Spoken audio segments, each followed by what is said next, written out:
Hello दोस्तों, मैं Devendra Kumar CGPSC channel में आपका स्वागत करता हूं।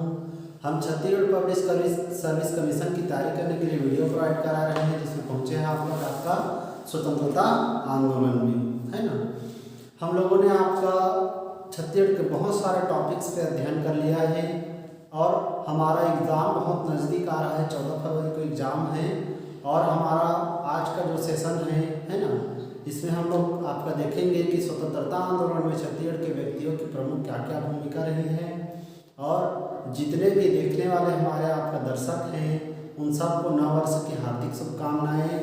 हम एक नए आपका साल में प्रवेश करने वाले हैं और नए साल में हम नए संकल्प के साथ आपका अपने नए लक्ष्य के साथ आपका कार्य करेंगे, ठीक है। तो चलिए, हमारा नया लक्ष्य यही है कि हम सिविल सर्विस एग्जाम में चयनित हों और अपने आपका घर, अपना और अपने परिवार और अपने गांव का नाम क्या करें, रोशन करें, ठीक है।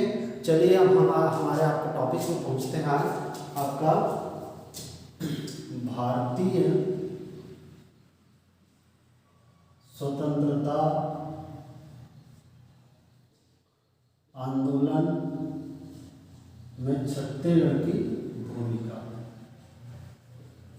हमारे भारतीय स्वतंत्रता आंदोलन जो कि आपका 1885 इंडियन नेशनल कांग्रेस की स्थापना से आपका शुरू होता है और 15 अगस्त 1947 को आपका आज़ादी के रूप में हमें प्राप्त होती है।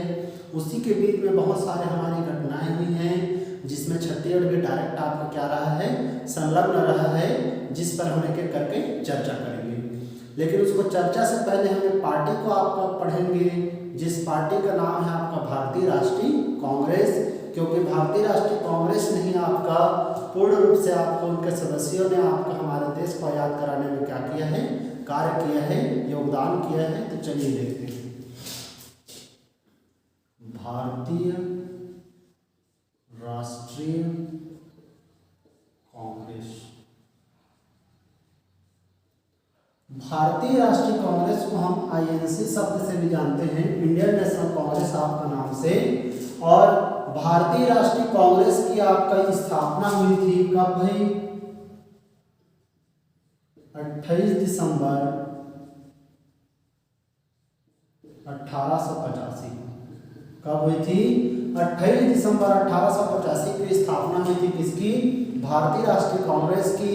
और 28 दिसंबर की तारीख जस्ट अभी हमारी गुजरी है, जिसपे हम आपका कांग्रेस दिवस के रूप में मनाए हैं। याद रखना है, 28 दिसंबर 1885 को आपकी इसकी स्थापना हुई थी। इसके संस्थापक थे एलेन ऑक्टेवियन ह्यूम। कौन थे आप? एलेन ऑक्टेवियन ह्यूम थे। इसको A.O. ह्यूम भी लिखा रहता है। क्या लिखा रहता है भाई? A.O. ह्यूम भी लिखा रहता है। याद रखना, डायरेक्ट आपको क्वेश्चन पूछा जाता है कि भारतीय राष्ट्रीय कांग्रेस के संस्थापक कौन है, तो एलेन ऑक्टेवियन ह्यूम है, जो कि अंग्रेज व्यक्ति थे। ये स्कॉटलैंड के व्यक्ति थे। स्कॉटलैंड के एक आपका असैनिक अधिकारी थे। असैनिक अधिकारी, असैनिक मतलब रिटायर हो चुके थे, पहले सेना में थे, ठीक है। तो एक स्कॉटलैंड के असैनिक अधिकारी ने आपका, जिनका नाम है एलेन ऑक्टेवियन ह्यूम, इन्होंने कौन सी पार्टी का निर्माण किया? भारतीय राष्ट्रीय कांग्रेस का निर्माण किया था। और कब किया था? तो 28 दिसंबर 1885 को। याद रखना भाई। और इसके बारे में फैक्ट की बात करें तो भारतीय राष्ट्रीय कांग्रेस, इसके खजांची बनाए गए थे, खजांची जमनालाल बजाज को। किसको बनाया गया था भाई? जमनालाल बजाज को बनाया गया था। जमनालाल बजाज एक कपड़ा व्यापारी थे, बंबई क्षेत्र के एक कपड़ा व्यापारी थे। कौन? जमनालाल बजाज। इनको ही जो भारतीय राष्ट्रीय कांग्रेस है उसका क्या बनाया गया था? खजांची बनाया गया था। उसके जितने भी कोष है, आपका खजाना है, पैसा कौड़ी है, उसका देख रेख करने वाले व्यक्ति कौन थे? जमनालाल बजाज। और जानते होंगे जमनालाल बजाज को गांधी जी का क्या कहा गया भाई? 5वां पुत्र कहा गया है। है ना। गांधी जी के पांचवा पुत्र किसको कहा गया है? जमनालाल बजाज को कहा गया है। और हमारे राष्ट्रपिता महात्मा गांधी जी के आपका पांचवा पुत्र किनको संज्ञा दी गई। आप जानते होंगे हमारे आपका महात्मा गांधी जी का आपका कितने बेटे थे? 4 बेटे थे, हरिलाल, मणिलाल, रामदास और देवदास। एक बार और देखें, हरिलाल, मणिलाल, रामदास और देवदास। लेकिन पांचवा पुत्र किसको माना गया है पूछेगा तो जमनालाल बजाज को माना गया है। हम इसको अभी आपका छत्तीसगढ़ में लेके आपका कनेक्ट करेंगे, लेकिन इस पार्टी के बारे से थोड़ा सा हमें आपका अध्ययन करना है, ठीक है। फिर स्थापना इसकी 28 दिसंबर 1885 एलेन ऑक्टेवियम ह्यूम ने किया, जो कि स्कॉटलैंड के एक असैनिक रिटायर्ड अधिकारी थे। इनके खजांची बनाया गया जमनालाल बजाज को, जो कि बम्बई के कपड़ा व्यापारी थे। और जमनालाल बजाज को गांधी जी का कौन सा पुत्र कहा गया भाई? पांचवा पुत्र की संज्ञा दी गई है। और इस समय आपका जब भारतीय राष्ट्रीय कांग्रेस की स्थापना हुई तो हमारे वायसराय कौन थे? भारत के वायसराय कौन थे पूछेगा तो लॉर्ड डफरिन थे। कौन थे? लॉर्ड डफरिन थे। इन्हीं के वायसराय के कार्यकाल में आपकी स्थापना किया गया था किसका? भारतीय राष्ट्रीय कांग्रेस का। इसके कुछ प्रमुख उद्देश्य देखते हैं। क्या देखते हैं भाई?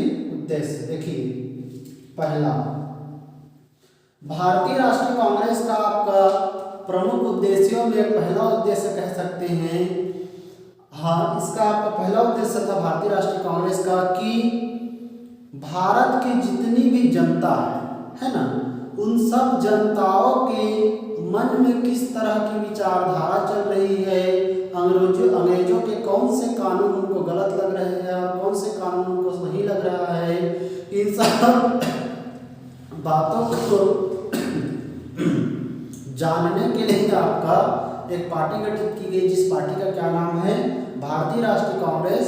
भारतीय राष्ट्रीय कांग्रेस का यही आपका विचारधारा था कि भारत के जितने भी व्यक्ति हैं उन सब की विचारधारा को आपका समझना है और समझ करके अंग्रेजों के लिए आपका उसको प्रेजेंट करना है, ताकि अंग्रेज उस पर रिप्लाई कर सके। तो यही उद्देश्य है, भारतीयों की बातों को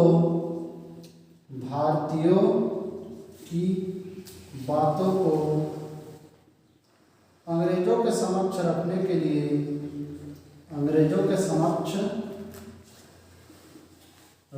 लिए, एक मंच प्रदान करना। क्या प्रदान करना भाई? एक मंच प्रदान करना, ताकि भारतीय हैं वो अपने बात और विचार को आपका अंग्रेजों के समक्ष रख सके। ये पहला उद्देश्य था किसका? भारतीय राष्ट्रीय कांग्रेस का।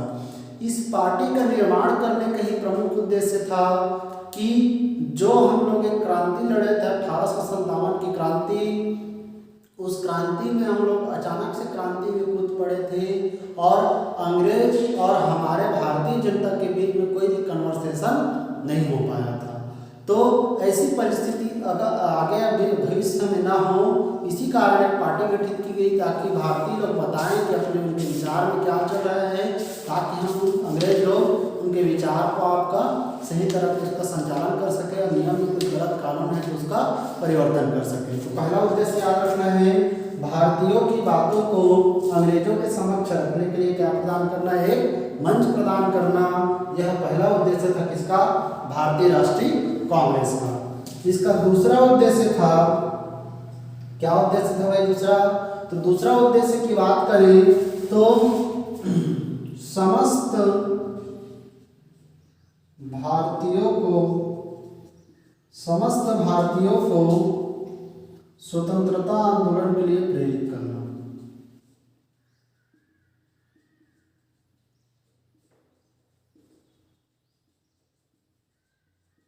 क्या करना भाई?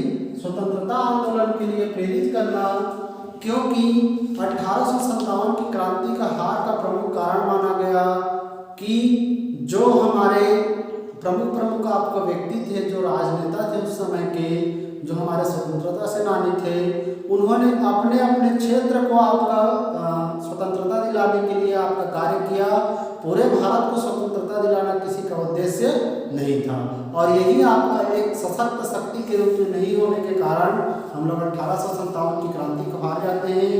जैसे रानी लक्ष्मीबाई लड़ रही थी झांसी को आज़ाद कराने के लिए, हमारे उत्तर भारत में नाना साहब लड़ रहे थे, हमारे मुगल बादशाह लड़ रहे थे आपका, है ना। इस तरह से जितने भी व्यक्ति थे सब अपने अपने क्षेत्र को आज़ाद दिलाने के लिए, अपने स्वामित्व को प्राप्त करने के लिए लड़ाई लड़ रहे थे। पूरे भारत को आपका आज़ाद कराना किसी का भी उद्देश्य नहीं था। तो इंडियन नेशनल कांग्रेस ने क्या किया, समस्त भारतीयों को स्वतंत्रता आंदोलन के लिए क्या करना है, प्रेरित करना है, ताकि समस्त भारतीय उसमें आपका एकत्र हो और एक महाशक्ति के रूप में उभर कर भारतीय राष्ट्रीय कांग्रेस से जुड़कर आपका स्वतंत्रता आंदोलन के लिए क्या करे, प्रयास करे। यही भारतीय राष्ट्रीय कांग्रेस का क्या है, हमारा द्वितीय उद्देश्य है। इसका तीसरा उद्देश्य आपका प्रमुख उद्देश्य याद रखना, अंग्रेजों से याचना प्रार्थना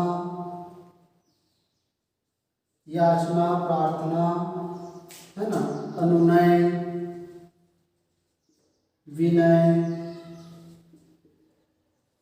के माध्यम से स्वतंत्रता का प्रयास करना।